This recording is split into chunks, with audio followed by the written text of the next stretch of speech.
Belum komatnya.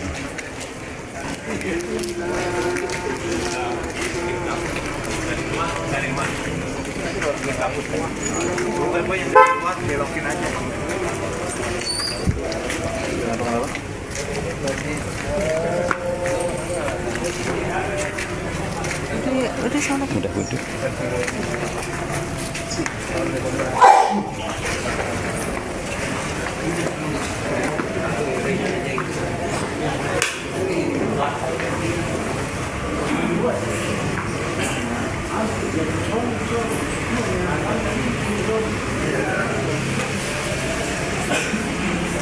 Lihat tempatnya kosong, Pak.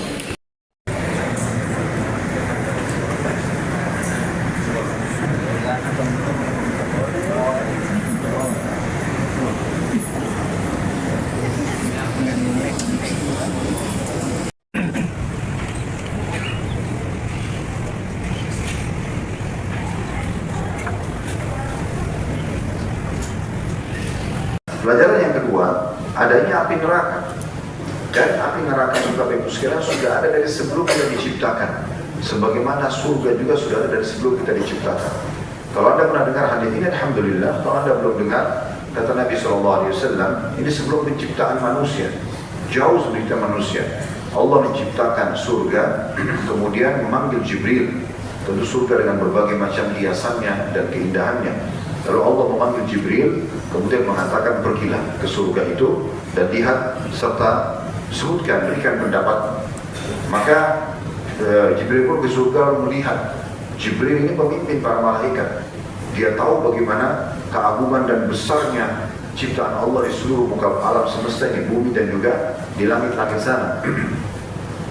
Maka dia kembali lalu mengatakan, waktu Allah tanya bagaimana, dia mengatakan, ya Allah, saya yakin tidak ada satupun hambamu yang mendengar surga saja, mendengar, belum melihatnya, mendengar saja, kecuali dia pasti akan berusaha untuk masuk ke dalamnya. Lalu Allah ciptakan neraka dan Allah pun kemudian menyuruh Jibril untuk pergi melihatnya, dan Jibril melihat lalu kembali. Lalu Allah mengatakan bagaimana? Dia mengatakan tidak ada seorang hamba pun yang mendengar neraka saja, kecuali dia pasti akan berlindung darinya atau menyelamatkan diri darinya. Lalu Allah menghiasi surga dengan hal-hal yang tidak disukai, karena dia harus patuh, mengerjakan kewajiban, meninggalkan yang dilarang. Dan itu dihiasi surga dengan itu. Sementara neraka dihiasi dengan hawa nafsu. Orang mau berbuat apa saja, mau membunuh, mau menggibah, mau memfitnah, mau mencuri, masuk neraka semua itu. Maka kemudian Allah suruh Jibril lihat yang kedua kalinya. Setelah Jibril kembali, Jibril mengatakan setelah lihat surga, ya Allah, aku tidak menyangka ada hambamu yang bisa masuk dalam surga dengan ujian seperti ini, banyak perintah dan larangan. Sementara aku tidak yakin juga ada hambamu yang selamat dari neraka, karena luar biasa yang banyak sekali dihiasi dengan hawa nafsu. Surga dan neraka sudah ada, Bapak Ibu sekalian. Bahkan banyak riwayat yang menjelaskan kepada kita tentang kebenaran ini. Di antaranya sabda Nabi SAW dalam hadis yang sahih, tidak ada seseorang yang memohon kepada Allah surga dalam sehari 3 kali, riwayat lain 7 kali, kecuali surga akan merespon secara langsung seraya mengatakan, ya Allah, sungguhnya hamba fulan memohon agar masuk ke dalamku, maka masukkanlah ke dalamku. Dan tidak ada seorang pun yang berlindung dari api neraka 3 kali dalam sehari atau 7 kali, kecuali neraka akan merespon selain mengatakan, ya Allah, sungguhnya hamba fulan berlindung dariku, maka selamatkan dia dariku. Jadi surga dan neraka sudah ada, Bapak Ibu sekalian. Dan ada satu orang ikut berperang dan baru masuk Islam di perang Khaybar. Dalam buku-buku sejarah tidak disebutkan nama orang ini, hanya disebutkan kisahnya. Itu sebatas ilmu kami tentunya. Setelah syahadat, dia berharap agar bisa terbunuh mati syahid, dan Allah berikan dia mati syahid pada saat itu. Pada saat melihat jenazahnya, dia baru masuk Islam, belum sempat sholat sekalipun, lalu sudah terbunuh mati syahid, baru syahadat, lalu ikut berperang. Maka Nabi SAW mengatakan, Maha suci Allah yang telah membenarkan benar dengan janjinya, siapa yang melihat ahli surga yang belum pernah sujud sekalipun, dia orang ini. Dan ketahuilah, surga itu lebih dekat kepada seseorang kepada kalian daripada tali sendalnya sendiri.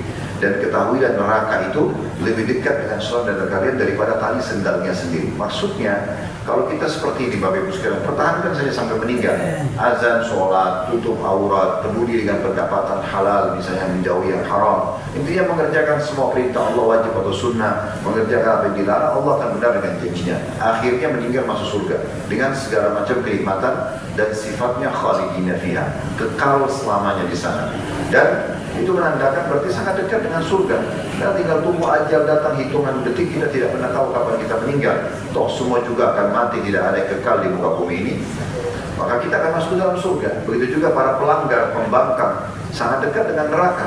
Tiap hari zina, tiap hari bohong, tiap hari menipu, tiap hari menggunjing orang, memfitnah dan segala macam. Dia mati masuk neraka, selesai.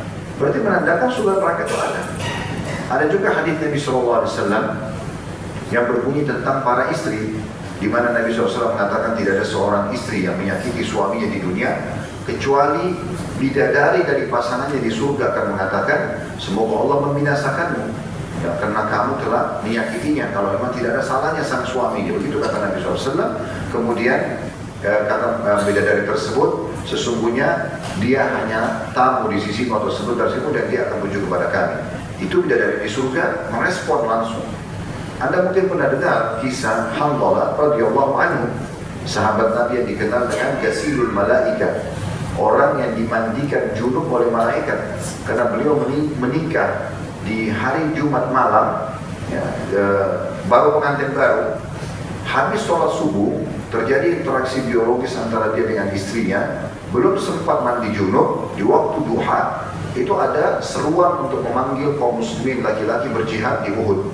Maka beliau pun langsung pakai baju perang dalam kondisi masih junub, lalu berperang dan terbunuh di jalan Allah. Waktu melihat jenazahnya, maka Nabi SAW mengalihkan pandangan mata beliau. Semua jenazah Nabi lihat wajah-wajah para syuhada kecuali Hanzalah. Maka para sahabat mengatakannya, Rasulullah, ada apa dengan Hanzalah? Terjadi sesuatu yang buruk pada dia? Kata Nabi SAW, tidak. Tapi aku diperlihatkan oleh Allah, istrinya dari surga datang menjemputnya. Itu menandakan sudah ada surga itu. Dan memang ada, dia sudah siap untuk dihuni. Ada para bidadari-bidadari yang sudah dijanjikan, dan itu semuanya benar.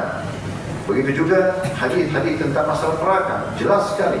Di mana Nabi SAW mengatakan, ya, kalau kalian sedang demam, tidak ada di antara kita tidak pernah merasakan demam, maka pastikan itu adalah tiupan, luapan dari api neraka, dinginkanlah dengan air. Dinginkanlah dengan air. Jadi ada gambaran-gambaran kepada kita tentang masalah itu. Dan juga kata Nabi SAW, sesungguhnya neraka dalam sebuah hadis yang hasan, sesungguhnya neraka itu mengeluh kepada Allah tentang panasnya, karena sebagian memakan yang lainnya. Maka Allah pun mengizinkan neraka untuk bernafas 2 kali dalam 1 tahun. Itu yang kalian temukan, kata Nabi SAW, di musim dingin yang sangat dan juga di musim panas yang sangat. Itu adalah hembusan dari api neraka. Dan ini semua wajib kita imani. Wajib kita imani masuk dalam bagian rukun iman yang kelima, iman kepada hari kiamat. Nah, ini salah satunya di mana Nabi SAW mengingatkan kepada orang-orang yang suka menyampaikan agama Allah, yang menyuruh orang pada kebaikan, melarang orang dari kemungkaran, tapi dia sendiri justru tidak melakukan kebaikan dan dia malah melakukan pelanggaran-pelanggaran. Ini jadi pelajaran yang kedua, adanya neraka dan surga.